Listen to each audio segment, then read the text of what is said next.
Good morning, everybody, and welcome to the Art Studio. My name is Allison Jensen, and I'm the owner of Orange Easel School of Art. We have two locations, one in the Liberty area, Liberty, Missouri, and one in Platte Woods, Missouri. And we're a children's art studio. And every Monday, I go live to talk about what our kids are doing in classes for this week. Maybe a little bit of a recap of what we did last week, too, because then I can show you different project examples. So I'm glad that you are here. I have my coffee. I hope that you have your beverage of choice for morning. I'm a coffee drinker. We're going to talk through all our different classes today, and then at the very end of the video, we'll go through just a few housekeeping things. If you are catching the replay, there are timestamps in the description of this video. If you're watching live, you're just stuck with me for the next 20-ish minutes. I usually talk for about 20. So many fun things to show you today. So let's talk about what's going on in this second week of October. We are going to start with our multimedia classes.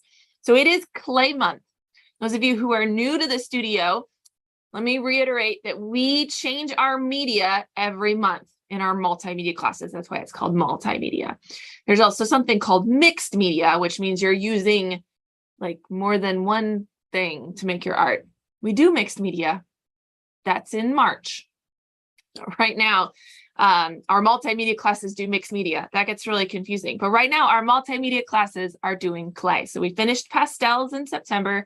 We're moving on to clay in October. November will be ink, and December will be watercolors. And then in the second semester, which enrollment, people have been asking, enrollment for second semester starts December 1st.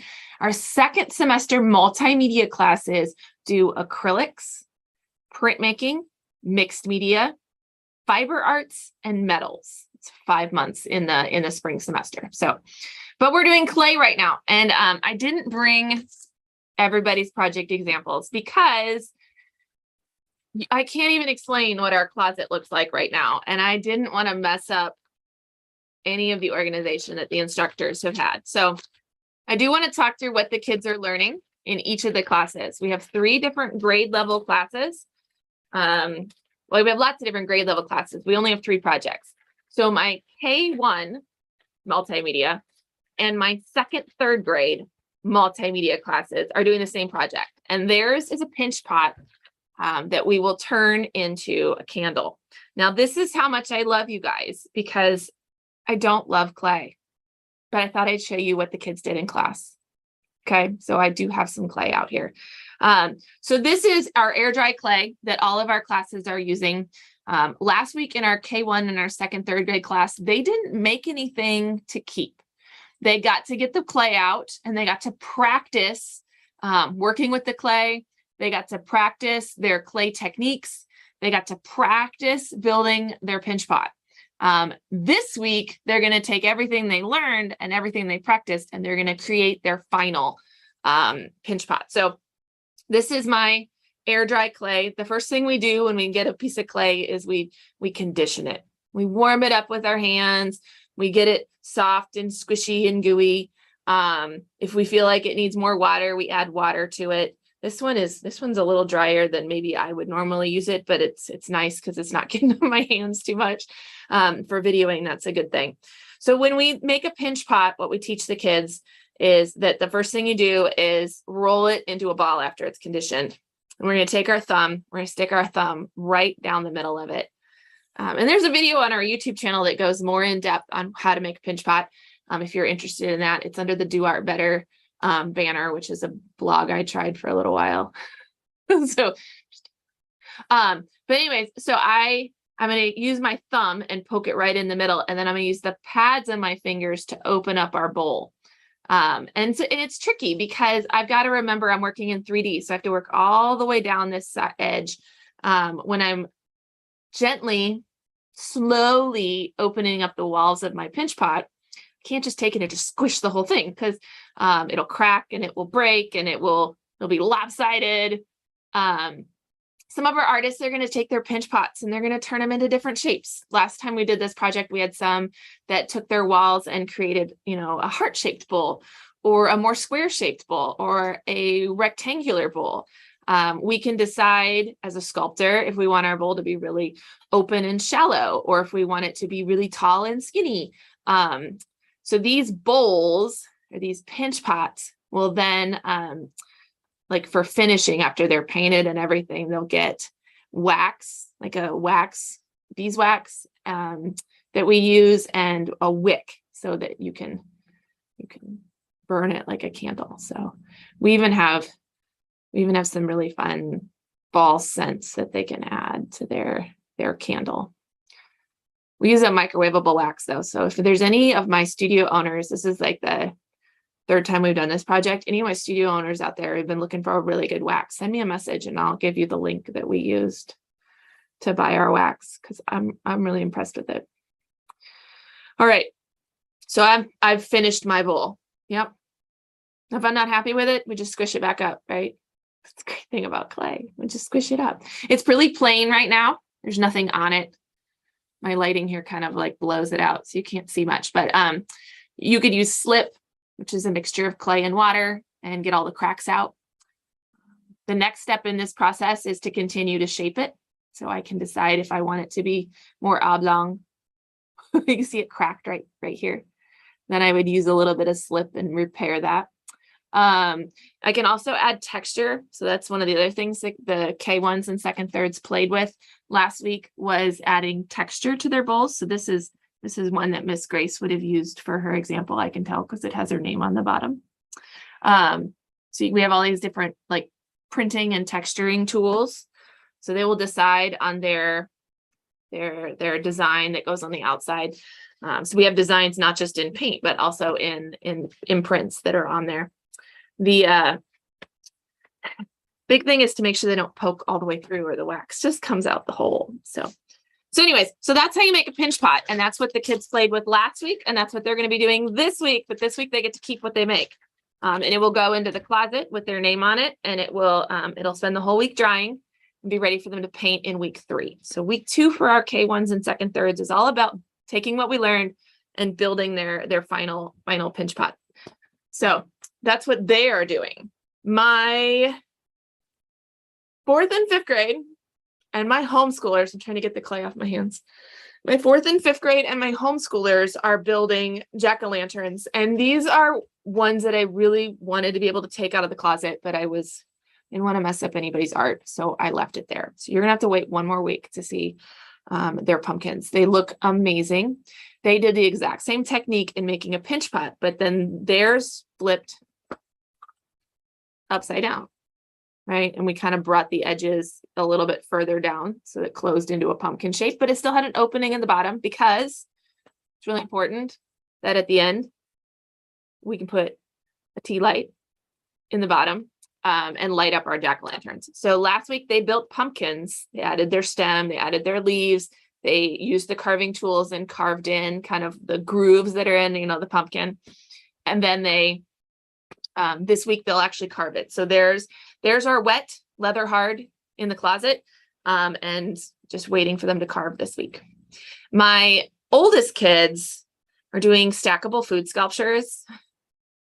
And we have everything from chips and guacamole to, hero sandwiches to hamburgers to, I think there's a macaroni and cheese back there. Very pop art. And they had a lot of fun coming up with their different food items. So hopefully next week I will have more to show you from them. They have so many pieces right now that I was really afraid to dig too much and mess up, again, the organization that the kids and the teachers have based on like what's in progress and what is drying and whose goes with what. So I just left it alone. But we'll have some good stuff to show you. Follow us on Instagram stories this week, and I'll try to get some stories, some clips of what's going on in those classes. They are all about building right now, and they're doing theirs, not so much pinch pot building, but in slab building, coil building, and then a lot of like carving and detail work that has to happen. Okay. If any of their pieces from last week are done, we left them out to dry. So they potentially could start painting this week. They can still sculpt and paint since we have a little bit of a dry time that has to happen from week 1 to week 2. So they might paint a little this week. It's a good idea to have them wear old clothes because we're going to be using acrylic paint to finish our clay. Okay. So those are all my multimedia classes. Yay, clay month. drawing classes. I hope you saw this one on Facebook and on Instagram. We made a reel. Not my favorite thing to do, but I made a reel on Instagram about this one. And this is our charcoal bat drawing. So they looked at photographs. You can see a photograph right there, and used their powers of observation. Remember, in our Drawing 101 and our Drawing 102 Advanced Realistic classes, they work from photograph, they work from observation, and they work from imagination. So this was our photograph week. Every month we'll have those three things. They worked from photograph. They used charcoal, both vine and compressed charcoal, kneaded eraser, and white charcoal to work with the values. And this is a reductive form of drawing. So it's a lot of like erasing and digging out highlights. And there's a big difference between what my 101s can do and what my 102s can do. With 101s, our goals are really to get them to start seeing values and to give them just a different way of drawing. It stretches our brain and it makes us see things differently. Whether or not they actually achieve a drawing that looks like a bat, I don't care. I want to know if they thought differently about it. Okay. So I do have a couple examples. Here's a bat. This is a 101 student. You can see she used her eraser. They, I'll go with they, because I really don't know, to be honest. They use their eraser like you would use a pencil or a piece of charcoal, and they did it as a contour. So you can see the lines that they outlined with the eraser, and that is typical of what we see with 101s. They're very line and contour focused instead of shape and value and form. So this is exactly what we would expect from them, but they did lighten up the head, you can see, and then they added in, like the eyes got darker as an additive. Here's another really great example of a 101. Not only is this a different way of thinking, but this takes a lot of muscle. There's a lot, like even just to color the whole page, some of my 101s were like, it's so hard. Because it takes longer than what they're used to spending on one step. So to color the whole background takes time. To erase and dig out what you just colored takes time and effort and a little bit of muscle. It also takes some fine motor control. So all of those things are, again, things that we're learning and practicing, that are important in drawing, but like we may have achieved those and not achieved a perfect, beautiful bat drawing, or even something that's recognizable as a bat, and that's okay. And then my 102s get a lot more shape and form happening in their drawing. You can see that she's got parts that they erased that are lighter and parts that they erased that are darker. So they were able to create multiple values within the highlights. And then we can also see that we started to add in some of those additive details with the darker charcoal. So most of our 102s, they could do this for another 2 hours and then maybe finish. It's that long of a process to really do it well. And we have time at the end of our curriculum, the end of the month, to go back and revisit drawings for anybody that wants to finish. So these are 101s and 102s. For Advanced Realistic, they did the charcoal reduction drawing for bats last week. Now, I got one more picture. Hang on. I got to remember. This, isn't that great? That one's from Flatwoods, so I didn't have the journal because I'm in Liberty, but I love that. Look at the face. He's so cute. In a picture, not in real life. No bats in real life. This week for 101s and 102 Advanced Realistic, it's time to work from observation. So they're going to have a still life. I have to actually go shopping right after this and go buy some pumpkins and some gourds so that they have something to draw this week. So that is our still life for the week. And they're going to use pencils and then chalk pastels. So similar to kind of how we did the fruit still life from last week or last month. Okay. Now my comic and anime, right? Because with 102, 101 is the same for everybody, but 102 tracks two different ways. One tracks realistic and one tracks comic style. So my comic style, their goal for their class is different. Their goal is to learn to create characters, learn how to represent that character in multiple positions, multiple emotions, So we're building on, each lesson builds a different kind of piece of the puzzle. And the goal for the end of the year is to have a story and a comic. And so all that stuff happening. We finished our benchmarks last month and we're moving into the figure this month. And so we're drilling down into figure. Last week was all about proportions and getting our like head, shoulders, torso, hips, legs, arms, hands, everything in proportions that are appropriate for comic and anime style drawing. So they did use some of the drawing mannequins, but everything they did was from a straight forward facing standing position, nothing crazy. But it was all about getting those proportions right. Now, proportions in comic style drawing, not always realistic. That's okay. But what we want is that if the artist is making a decision that this character or my style of drawing has exaggerated long legs or exaggerated long torso or an exaggerated head, like that's my style or that's how my cartoon or comic is drawn, that is a perfectly fine design choice. But what we want is we want to establish kind of what it should be or what the norm is, and then exaggerate from there. So that way it's very intentional. Okay. So we started drawing just figures from that straightforward forward facing. Okay. So these are some examples that I pulled from the different classes. Okay, and then this week in their classes, they're going to take it to the next level and they're going to draw it in different positions. So now we got to take this character or this character, and what would they look like from the side? What would they look like sitting cross-legged? What would they look like running? What would they look like all those, sitting in a chair? Because when we do a comic, we have to, they don't just stand and face us, they move. So that's our next step. That's what they'll be working on this week. And that's what the lesson will have. So those are my drawing classes. On to preschool. These are my fundamentals. So my 90-minute morning preschool class for 3 to 5s. Ready? We are, oh my gosh, I brought stuff. You ready for this? So my preschool classes kind of get the best of everything. So we give them a little bit of the multimedia curriculum. We give them a little bit of fun seasonal stuff. So we're like, ooh, it's Halloween.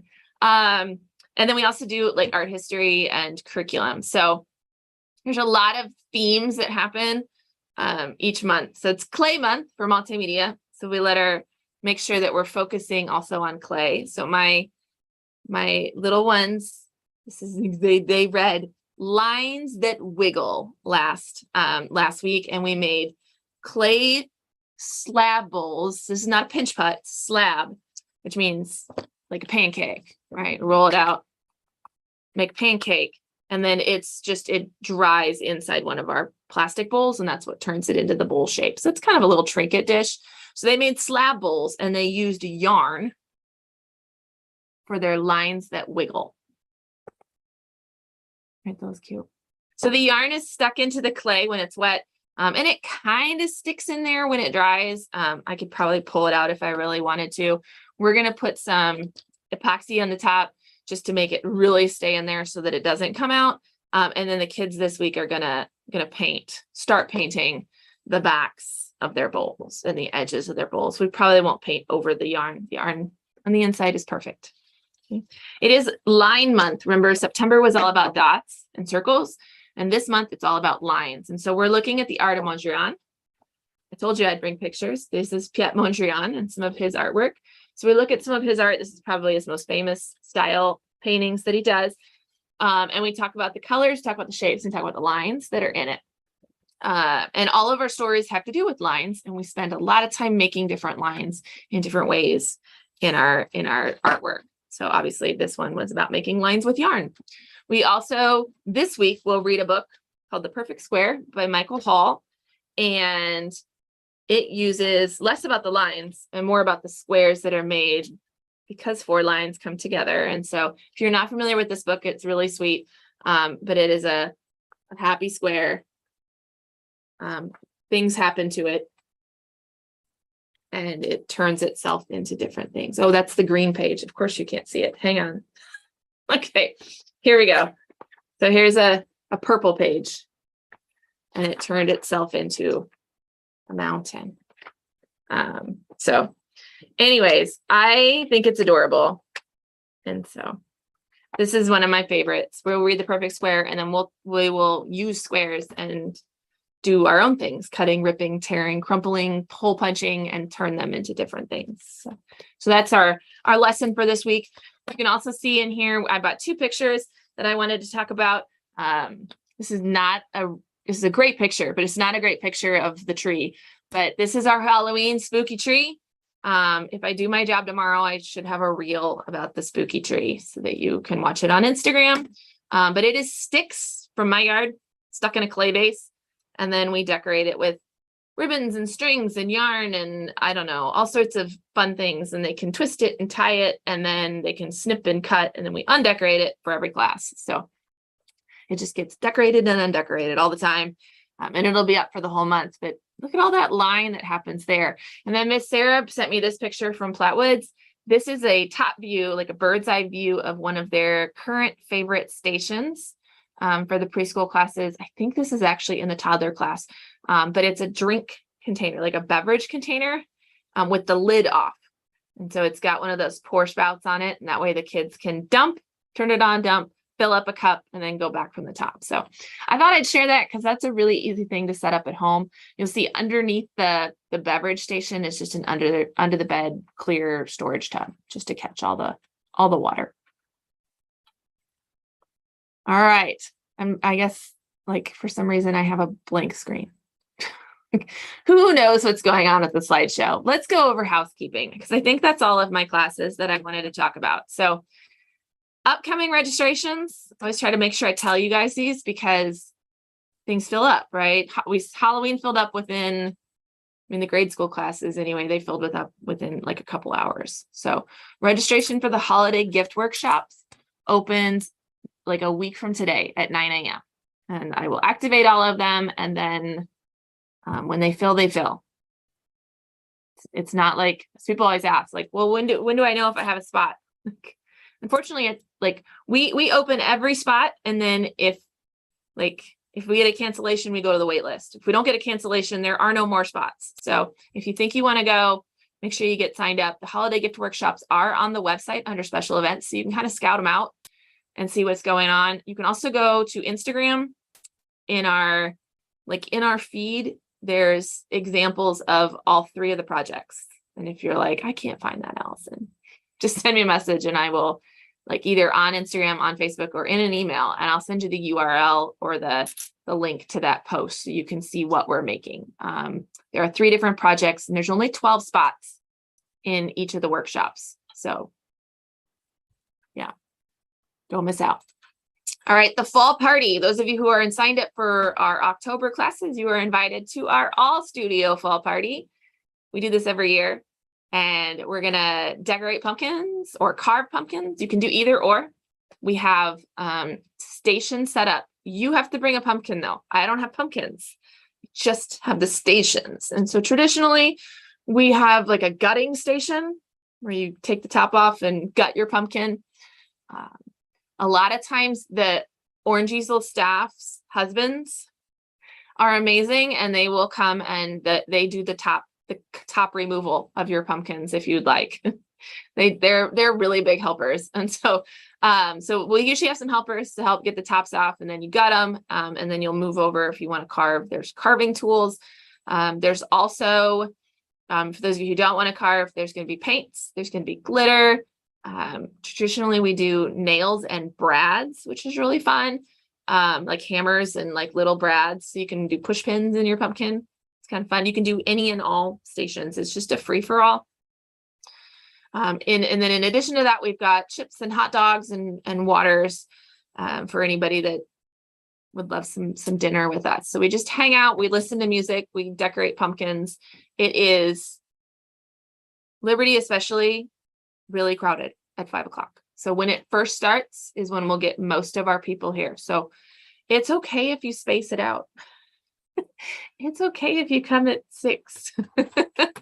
But if you come at 5, just know like it might take a second for you to get into the gutting station. That's always that's the bottleneck, is right at 5, everybody comes and brings their pumpkins, and there's a bottleneck in taking tops off and gutting. So just be patient with us. If you show up at 5, maybe start with your food. That's fine. So, all right, so that is from 5 to 6. I do need you to RSVP so that way we can make sure we have enough food. And by Wednesday, please, because I got to shop on Thursday. That's how that works. If you have questions, let me know. RSVP links went home. They'll also be in the email. They're also on the special events page. Last one, and I got to move so you can see it. Let us know by the 20th if you want to cancel your enrollment. So if you're in October classes and you're like, basketball season starts and now we can't do art class, let us know by the 20th, because we have quite a waiting list of kids waiting to get into classes, and we'd like to give them a little bit of a heads up. So that way we can cancel your payment and fill your spot. All right. And then I didn't put a little memo here, but just a reminder. So your next semester, your spring semester, January through May, those 5 months, we have to re-enroll for those. Everybody's only enrolled through December. So we will start re-enrollment to the public December 1st. And I usually give the current November students like a 2-day window where they can enroll before that becomes public. Okay. Because I don't want anyone to lose their spot. So just be ready for that. That'll be coming up. Usually, and we'll talk more about it throughout the month of November, but like the 29th and the 30th is usually when we'll contact people who are currently enrolled in the classes that are full and say, do you want your spot? If you do, this is where you go and click. And it's not like you have to. It's fine. You have all the way through December to get signed up. You don't have to enroll on December 1st, but you risk losing your spot in class if you don't, because that's just how that works. And then it'll be Studio Club for spring semester. So if you need to research that, take a look at our website under Studio Club. You can just do it in the search bar. It's the easiest way to find it. It'll be more front and center as we get closer to it. Sound good? All right, last slide is my final slide. Yes. All right, hope everyone has a wonderful rest of your week 2 of October. And I'll see you guys next week. I'm never on the right screen to end this, because I'm always on Zoom instead of on YouTube. Just a sec. Awkward.